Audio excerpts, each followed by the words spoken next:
curious about how vaccines are made? Ever worried about what's getting stuck in your arm? Wondered how scientists were able to make a vaccine against COVID-19 so fast? I have. My name's Aanika and I'm a third-year biomedical science student here at the University of Queensland. I've been recruited by a team here at the Australian Institute for Bioengineering and Nanotechnology to take you on an epic journey through the development of a vaccine in response to a pandemic, from day zero to breakthrough. Before we head upstairs and join the action, there's a few key things you need to know. The team here are the proud inventors of UQ's unique vaccine technology, called CLAMP2. CLAMP2 is what we call a platform vaccine technology, which means it can be rapidly adapted to a whole range of viral pathogens. What's a pathogen, you may ask? It's simply something that can infect you and make you sick. Think bacteria, viruses, even certain fungi. We're going to follow along as they do a pressure test of their CLAMP2 technology, testing it against a new and unfamiliar pathogen. The aim? To develop a vaccine that is ready for clinical trials in less than 100 days. This goal is a part of a global effort to improve vaccine responses to pandemics and save lives. The champion of this approach is an organisation called CEPI, the Coalition for Epidemic Preparedness Innovations. They fund researchers all over the world, providing finance and support for scientists at the frontier of the battle against Disease X, a mysterious pathogen that might cause the next pandemic. That brings us to last night, day zero, when CEPI emailed the team the genetic code for a virus called Shapare Mamarina virus, a hemorrhagic fever from South America.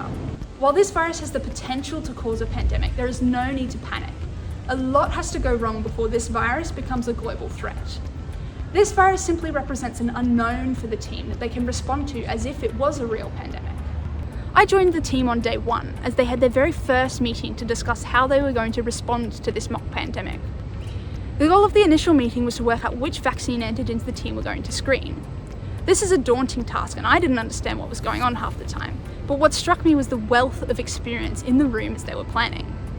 Dan, it was myself. I've been working on with CLAMP for sort of 14 years now for a couple of the original inventors. And so that's why we're talking the most, because we've been doing it for a long time.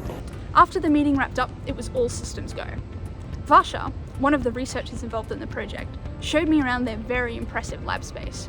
I asked her what the pressure test meant to her. This is essentially a way to show people that, we're not just manufacturing all of these things out of thin air. We all have the experience to be able to do these things and to be able to produce these vaccines which are safe for use and, well, better than anything else out there. Keith, the group leader and co-inventor of CLAMP2, had a similar view. First and foremost, we want to prove ourselves. We've been saying that we can do this, we're ready, we want that challenge. So for me, it's about proving that we can do what we say we can do. I was amazed that, by the end of the day, the team had come up with 26 different vaccine candidates, each differing in tiny ways that would affect how effectively the vaccine would work. Jake and Nick, two of the researchers on the team, had even gone so far as to begin designing PCR primers, which will be used to construct the vaccine candidates. You might remember hearing about PCR during the COVID-19 pandemic.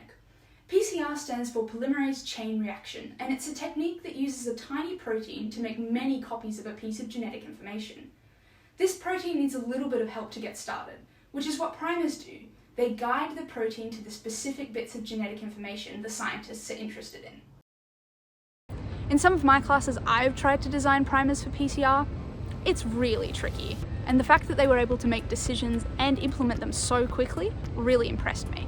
With the vaccine candidates selected and the primers designed, all that's left for the team to do is to wait for key materials to arrive before they can hit the ground running. We'll check in with them soon to see how they're progressing. I also plan on grilling them about what UQ's CLAMP2 technology is and how it works. See you next time as we move forward in our journey from day zero to breakthrough.